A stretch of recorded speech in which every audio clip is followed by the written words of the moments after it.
Our text comes from John chapter 13, beginning in verse 31. If you'd like to read along in the Pew Bible, that'll begin on page 108 in the New Testament portion.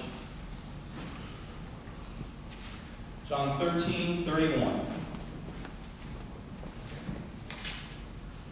Now when he had gone out, Jesus said, "Now the Son of Man has been glorified, and God has been glorified in him. If God has been glorified in him, God will also glorify him in himself, and will glorify him at once. Little children, I am with you only a little longer. You will look for me, and as I said to the Jews, so now I say to you, where I am going, you cannot come. I give you a new commandment, that you love one another. Just as I have loved you, you also should love one another.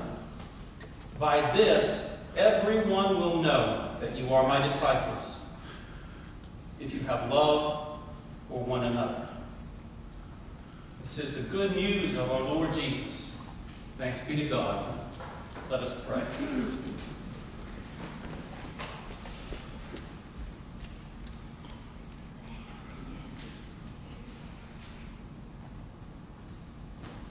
Great, gracious, loving God, we ask that you come and speak to us today.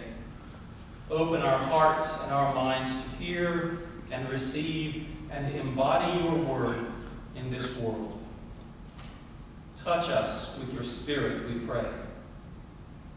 Now may the words of my mouth and the meditations of all of our hearts be acceptable in your sight, O Lord, our rock and our Redeemer. Amen. Please be seated.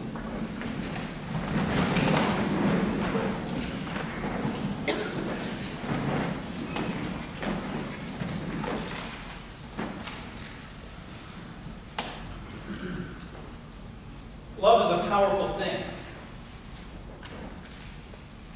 It motivates us at times to do things we might not otherwise do. It impels us, compels us to walk out into the world and live in new ways and do new things. Some would say that love makes the world go round. Love is a many-splendored thing. Love hurts. We only hurt the ones we love. Sometimes it seems as if we didn't have love in the world, we wouldn't even have literature.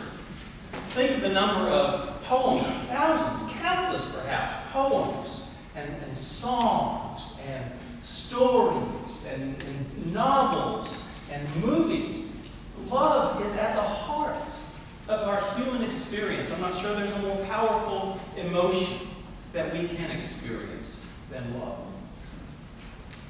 And I believe that love is at the heart, not just of all of us as humankind, but it's at the heart of the gospel story as well. It really is the center of the gospel, the good news of Jesus Messiah. In this text, in John's gospel, it's set, of course, in the upper room, just as they're gathered to celebrate the Last Supper.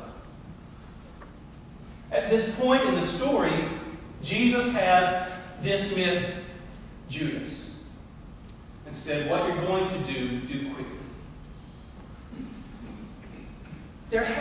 Right before this, there's this really interesting piece of the story involving the disciple whom Jesus loved. This is an unnamed disciple who appears, I think, 4 times in John's Gospel, and only in John's Gospel.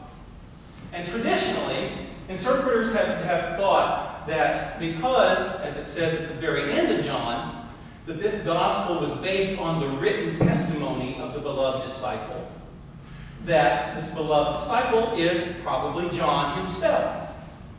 He's reclining at the dinner. He's reclining at Jesus' right hand.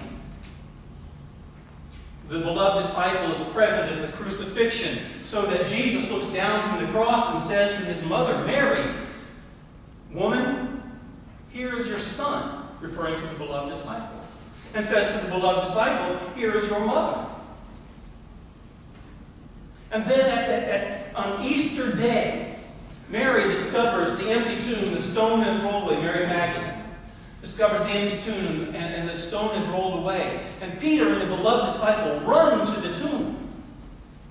And the beloved disciple gets there first, but Peter pushes past and goes inside and sees this thing that's happened. But the beloved disciple, it says, saw the empty tomb and believed. Here's what I think. I'm not going to say I'm the only one who thinks this, but I've not read it anywhere else, so, take it for what it's worth. I think that we are the beloved disciple. Whoever wrote the gospel put this person in the text so that we would have an entree, so that we would have a role in the gospel story. The beloved disciple is the ideal disciple who sees and believes, who looks at Mary and sees not just the mother of Jesus, but in some sense his or her mother as well. And here at the table in the upper room, Jesus has just said that one of these, his dearest friends, will betray him. And Peter says to the beloved disciple, asking who he's talking about. So the beloved disciple who sits at the right hand of Jesus at this meal asks Jesus, "Who is it, Lord? Who's going to betray him?" And Jesus said, "It will be the one to whom I give this piece of bread after I have dipped it in the dish." And he dips it in the dish and hands it to Judas. No one else at the table knows why he did that. Only we, the readers, the beloved disciples, only we know why he did that and what it meant. And when Judas left, we know where he's going. And we know what he's going to do. But nobody else in the room knows. We are in the story. We are the beloved disciple, the ideal disciple. That's what I think. But that's not what I'm talking about today. That's just that's an aside that I think is really interesting.